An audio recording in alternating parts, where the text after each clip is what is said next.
Assalamualaikum warahmatullahi wabarakatuh. Bapak, Ibu, saudara-saudara sebangsa setanah air,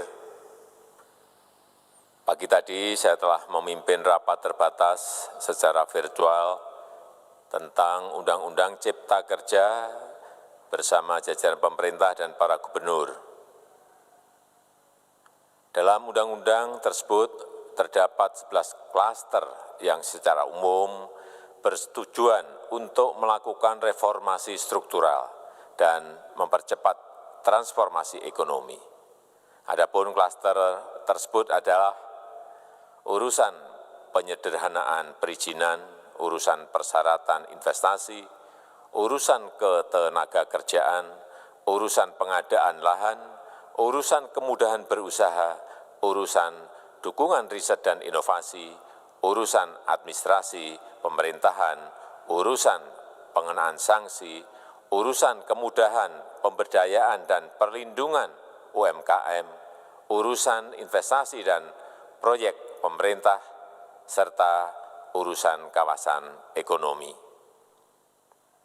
Dalam rapat terbatas tersebut, saya tegaskan mengapa kita membutuhkan Undang-Undang Cipta Kerja. Pertama, setiap tahun ada sekitar 2,9 juta penduduk usia kerja baru, anak muda yang masuk ke pasar kerja, sehingga kebutuhan atas lapangan kerja baru sangat-sangat mendesak. Apalagi di tengah pandemi, terdapat kurang lebih 6,9 juta pengangguran dan 3,5 juta pekerja terdampak pandemi COVID-19. Dan sebanyak 87% dari total penduduk bekerja memiliki tingkat pendidikan setingkat SMA ke bawah, di mana 39% berpendidikan sekolah dasar, sehingga perlu mendorong penciptaan lapangan kerja baru, khususnya di sektor padat karya. Jadi, Undang-Undang Cipta Kerja bertujuan untuk menyediakan lapangan kerja sebanyak-banyaknya bagi para pencari kerja serta para pengangguran. Kedua, dengan Undang-Undang Cipta Kerja akan memudahkan masyarakat, khususnya usaha mikro kecil, untuk membuka usaha baru. Regulasi yang tumpang tindih dan prosedur yang rumit dipangkas. Perizinan usaha untuk usaha mikro kecil UMK tidak diperlukan lagi, hanya pendaftaran saja. Sangat simpel. Pembentukan PT atau perseroan terbatas juga dipermudah. Tidak ada lagi pembatasan modal minimum. Pembentukan koperasi juga dipermudah, jumlahnya hanya 9 orang saja. Koperasi sudah bisa dibentuk. Kita harapkan akan semakin banyak koperasi-koperasi di tanah air. UMK, usaha mikro kecil yang bergerak di sektor makanan dan minuman, sertifikasi halalnya dibiayai pemerintah, artinya gratis. Izin kapal nelayan penangkap ikan misalnya, hanya ke unit kerja Kementerian KKP saja. Kalau sebelumnya harus mengajukan ke Kementerian KKP, Kementerian Perhubungan, dan instansi-instansi yang lain. Sekarang ini cukup dari unit di Kementerian KKP saja. Ketiga, Undang-Undang Cipta Kerja ini akan mendukung upaya pencegahan dan pemberantasan korupsi.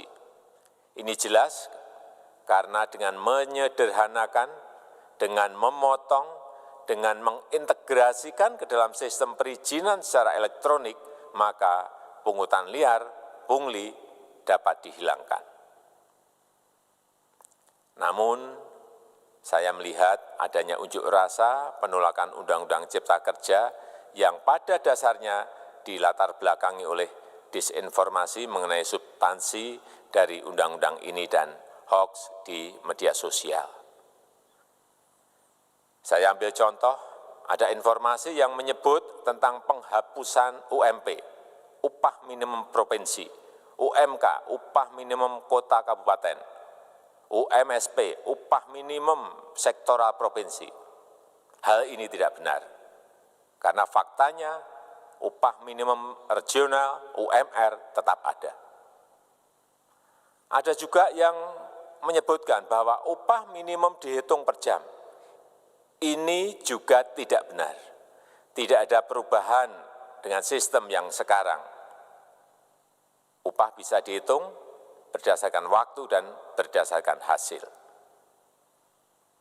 Kemudian adanya kabar yang menyebutkan bahwa semua cuti sakit, cuti kawinan, cuti khitanan, cuti baptis, cuti kematian, cuti melahirkan, dihapuskan. Dan tidak ada kompensasinya. Saya tegaskan juga ini tidak benar. Hak cuti tetap ada dan dijamin. Kemudian apakah perusahaan bisa mem-PHK kapanpun secara sepihak? Ini juga tidak benar. Yang benar, perusahaan tidak bisa mem-PHK secara sepihak. Kemudian juga pertanyaan mengenai benarkah jaminan sosial dan kesejahteraan lainnya hilang. Yang benar, jaminan sosial tetap ada. Yang juga sering diberitakan tidak benar adalah mengenai dihapusnya AMDAL, analisis mengenai dampak lingkungan. Itu juga tidak benar. AMDAL tetap ada. Bagi industri besar harus studi AMDAL yang ketat. Tetapi bagi UMKM lebih ditekankan pada pendampingan dan pengawasan. Ada juga berita mengenai Undang-Undang Cipta Kerja ini mendorong komersialisasi pendidikan. Ini juga tidak benar.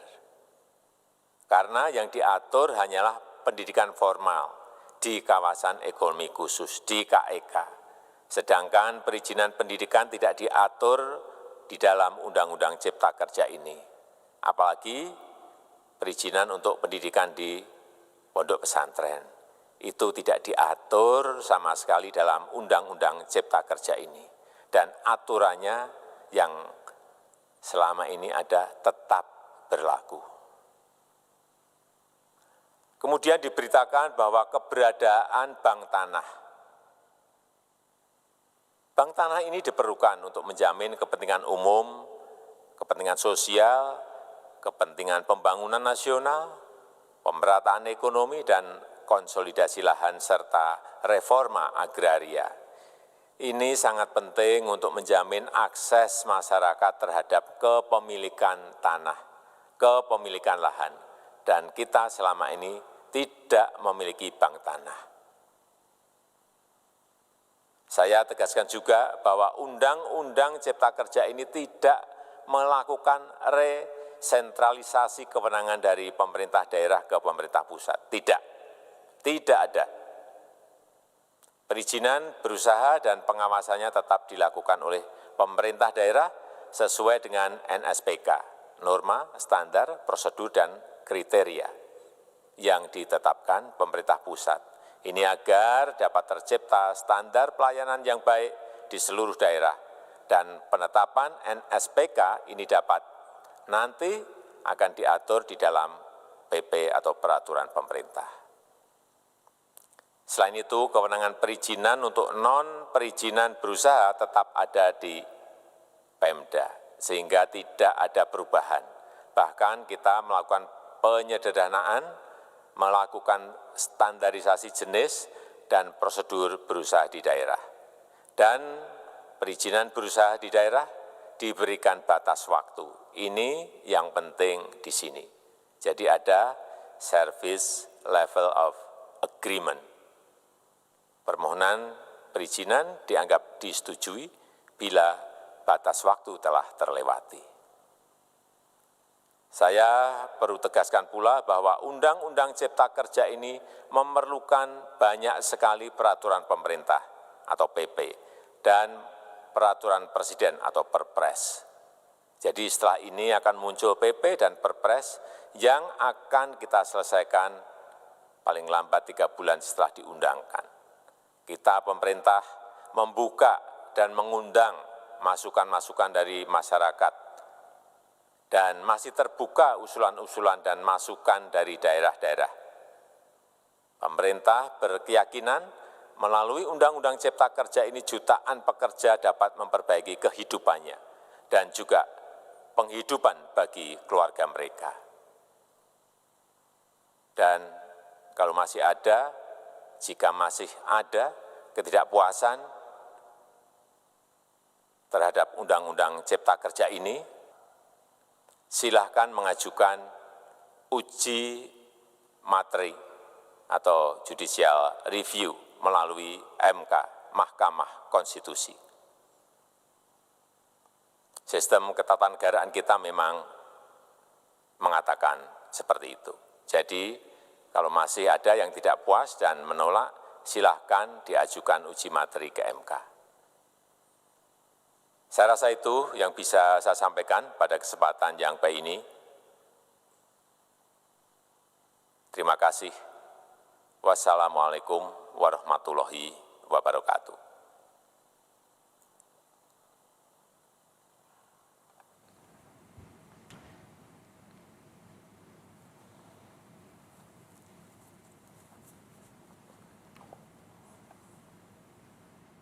Itu dia, Saudara.